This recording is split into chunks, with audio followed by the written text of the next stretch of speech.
Day 3, don't trust people's mouths, trust their wallets.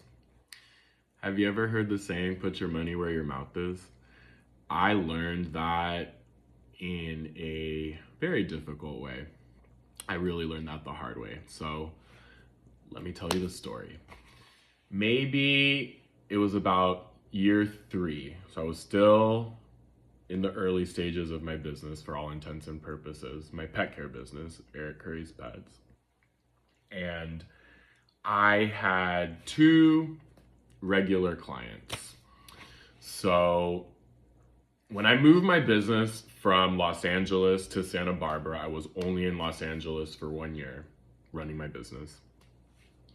I realized that the game, like my market changed a lot.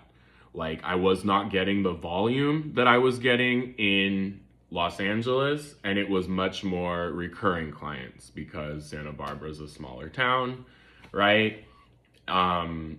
It was whereas people would leave their dogs with me in LA, in Santa Barbara, it was more me taking care of people's homes. And again, not as much volume, but more recurring work. So just a different market. So 1 month, middle of the summer, as we all know, busiest time of year for my industry, for pet care. And I'll never forget, so client A owned they would do home remodels. So they would hit me up really last minute, very generous, very nice people. And they would need me to watch their house for a weekend or a week. And while they would go and do their home remodel. And honestly, except for this instance, which I genuinely feel, again, it was a misunderstanding, it was a miscommunication or a scheduling error. Not one that I should have had to pay for, but honestly, these people were very generous, very good with me, very nice, genuine people. So Client B was rather wealthy, very wealthy, lived by herself in this big, you can almost call it an estate. I won't say anything more than that. But this person owned several pets, and this was one of those clients where she had a whole staff working for her. And so technically I was part of her staff. And there's a difference. I'm giving you the details that I am giving you for a reason. So again, busy summer month. I want to say it was July or August. Client A says, hey, we're going to need you at the end of the month for such and such time period. Can you please set that aside for us? So what I should have done, what I have gotten into the habit of doing, what I'd like to hope and believe I do know that this taught me, was I should have sent her an invoice. Honestly, most of my clients were more than happy to pay the entire invoice, but I should have at least had her put a 50% non-refundable deposit to secure the booking.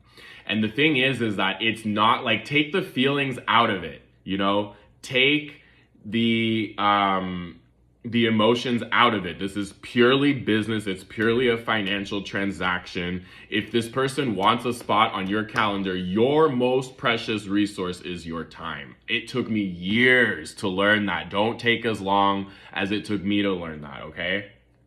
So I even think that if I remember correctly, this person might have even offered, but what I do remember her saying is that I promise we'll need you, so please set aside those dates. I was like, okay. So you know what happened? Client B needed me. I know that there are people watching this rolling their eyes because I know it was so incredibly stupid of me. And I ended up telling client B that no, I would not be available because I had already given my word to client A. So in other words, at one point, I could have had 2 different bookings had I been more sure about my time, had I had better posture as a business owner. I could have had 2 bookings. I could have had both of them put their deposits down.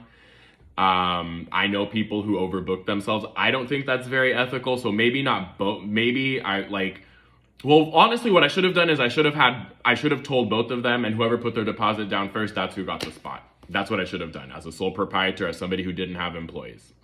But what I instead, I took these people's word. They ended up canceling. I went back to the other person. Client B had already found someone. And then during the busiest part of my season, I was stuck with nothing. I don't know how I survived that month. It was very difficult. But a month that I should have had more than enough work, I was all of a sudden caught in a hole, because this happened, again, if I remember correctly, not only was it a very busy season, but it was like right at the end of the month, like the last couple of weeks or something like that, which again would have coincided with when rent is due.